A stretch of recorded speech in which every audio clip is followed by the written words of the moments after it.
What is going on, potential warriors of Belleroron? Welcome back to another video. In today's episode, we're going to check out some more information about the incoming Icebound of Oath update. The game developers have decided to give us more information on Facebook, and that's what we're going to check out today. They have decided to give us a brand new release date. We have the statistics of the brand new artifact, and on top of that, they have shown us the map of Belleroron. Now make sure you subscribe to the channel for more content, turn on the bell notification and never miss out. Like the video, and without wasting any more time, let's get this party going.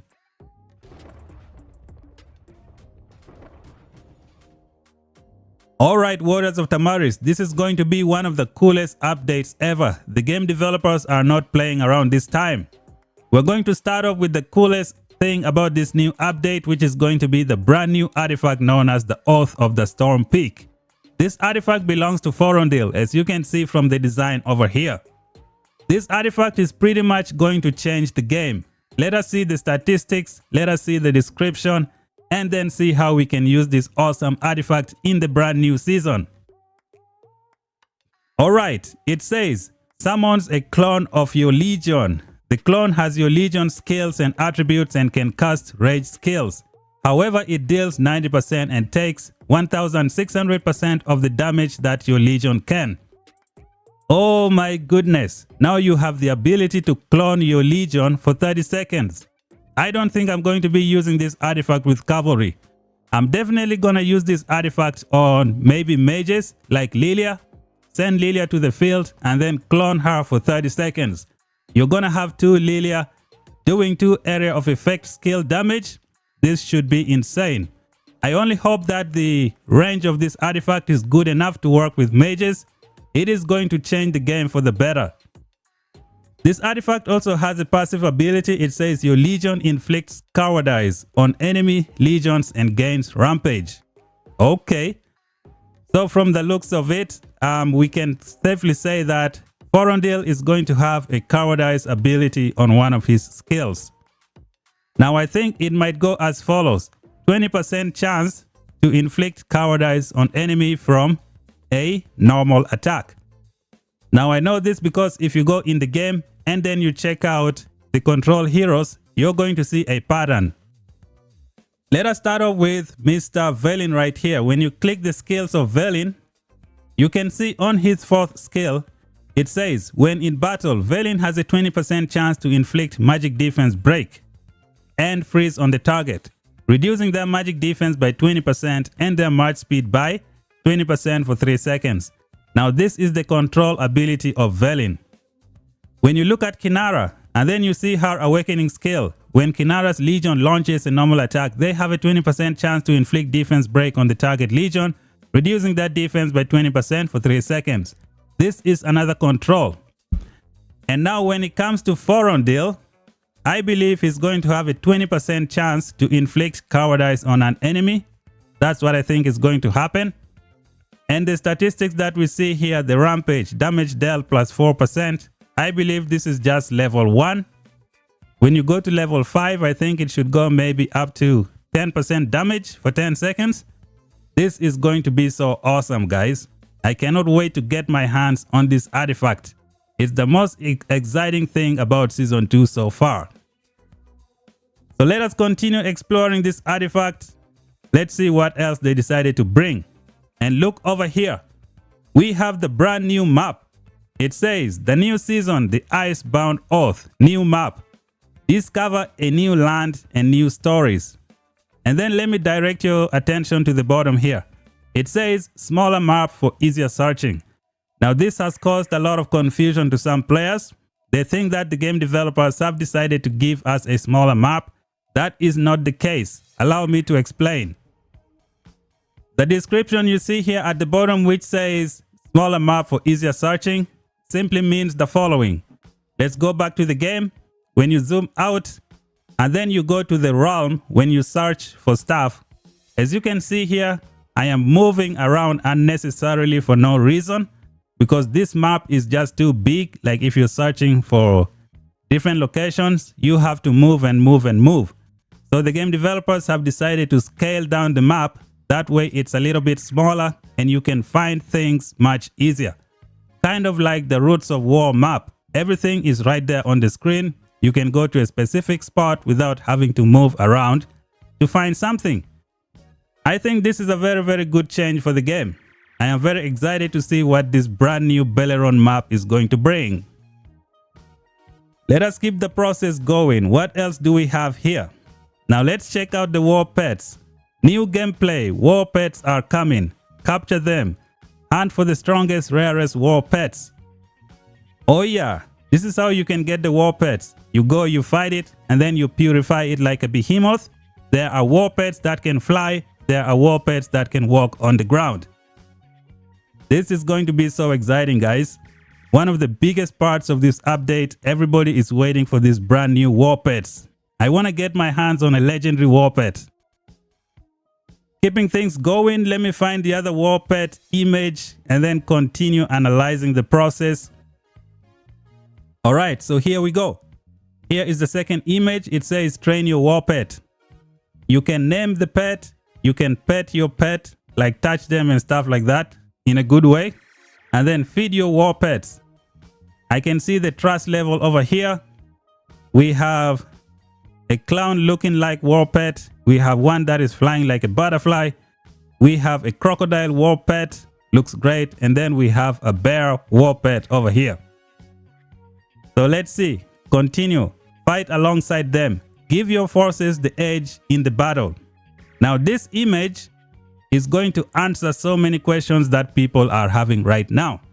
A lot of people are saying like, okay, so if you bring all your war pets to the battle, there are going to be a lot of people and it's going to cause a lot of glitches. That is not going to happen. When you look at this image, you have this clown looking like bear up top. And then when you look at the bottom here, you have Lilia. And as you can see, this clown looking bear is incorporated into the Vestals. And when you look at Iliana on this left hand side, it has this white bear that is also incorporated on the infantry. So I think this white bear is going to be a defense bear, and then this clown looking bear is going to be maybe some damage or some HP. We're just going to have to wait and see.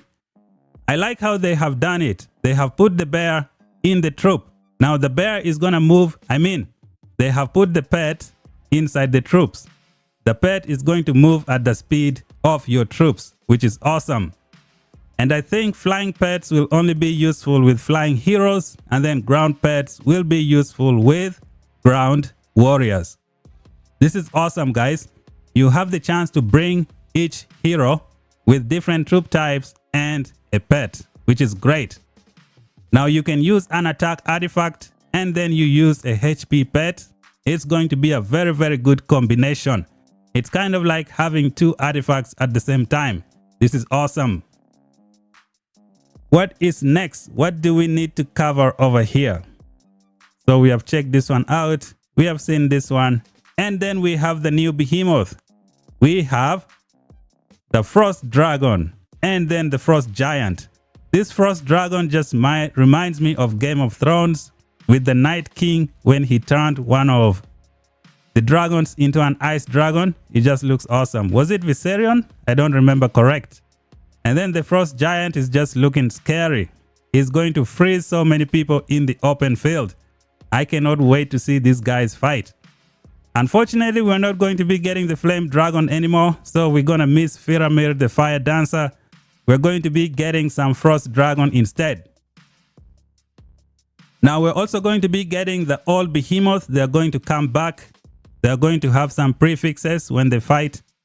So I don't know if the game developers are going to give them some brand new fighting style, but that is something that we just have to wait and see. It is going to be interesting. I hope they decide to bring some new avatar frame as well. That way people can fight for them. This should be awesome. What else are we going to check from here? And then we have this picture for the new heroes. As you can see here, we have Theodore, who is cavalry, garrison, and skill. Now let me guess what this guy is going to do. He is probably going to have a skill damage of maybe 1600. I think that's as far as we go for this guy. And then some other cool stuff. Now this is one of the cavalry heroes that I will try to get and try to max out because he will be able to defend my city. and he's going to be very useful in the Roots of War. And then we go check out FORONDIL, the one flying cavalry that everybody has been waiting for. He is going to be for control. And guess what? The game developers have given him his own artifact. He can clone himself. He has the cowardice, which gives him plus 4% damage dealt at base level. This is great. As for the rage skill of FORONDIL, I don't think he's going to be having a very heavy skill damage. I think the maximum skill damage FORONDIL is going to have is maybe 900 skill damage factor or 1000. Because the game developers are going to try to maintain a balance. You cannot give FORONDIL a 1500 skill damage factor because that is going to break the counter attack system for the flying units. Right now, Freyga is the only hero with the highest skill damage for a flying unit. Freyga can do 800 skill damage factor. Now FORONDIL, I don't think he's going to break it. He's probably going to have 900 skill damage factor or maybe 1000 and then some other ability. Maybe putting cowardice on enemies. That's what I think is going to happen. Continuing with more images that were introduced. Oh, we also have two brand new wonders. We have the Castle Frost Forge and then we have the Mikala Market. What are we going to do in the Mikala Market? Are we just going to see it, or is it going to be a place where we can make some exchanges in the game? For example, right now some players have finished upgrading their building and research. What do they do with those speed ups that they don't need? What about those hero tokens that we don't need anymore? For example, I have Awakened Thea and I have Awakened Syndrion. I don't need his tokens anymore. So what am I going to do with it? Hopefully the Mikala Market can allow us to do that. And I think that is it for the update, guys. This is pretty much everything the game developers have shown us on their Facebook page. Embrace yourself and prepare for one of the coolest updates in Call of Dragons. I am so excited about this brand new artifact. I cannot wait to clone my Lilia or Syndrion and send them to the open field. I just hope this artifact has a long range and it can work with mages as well. I'm gonna use it for that purpose. And that's it for the new update, guys. This is everything the game developers have given us. Oh, and I forgot one thing. They also said that the update is coming on August 29th. When we go back to the game, it says the update is coming on August 31st at 00 UTC. So I don't know which one is the correct release date. I think August 29 is the real release date. Let's just ignore August 31st. There is one more thing that I need to show you guys from the game. When we go here, we click on migration. You can see here on the screen, we have something that looks like a dwarf. Could this be the main hero for the new faction in the dwarves? Well, we just have to wait and see. As for the new faction, we are not getting a faction that we can play. We're just going to be fighting against those dwarves. Hopefully in the future, the game developers bring a brand new faction, maybe give us the ability to play with this dwarf faction. It's going to be interesting. As for right now, there are two release dates for this new update. We have August 29 and we have August 31st. I don't know which one is the correct one. Thank you guys for watching. If you're new, make sure you subscribe for more content, turn on the bell notification and never miss out. Until then, I'll talk to you guys in the next one. Peace out.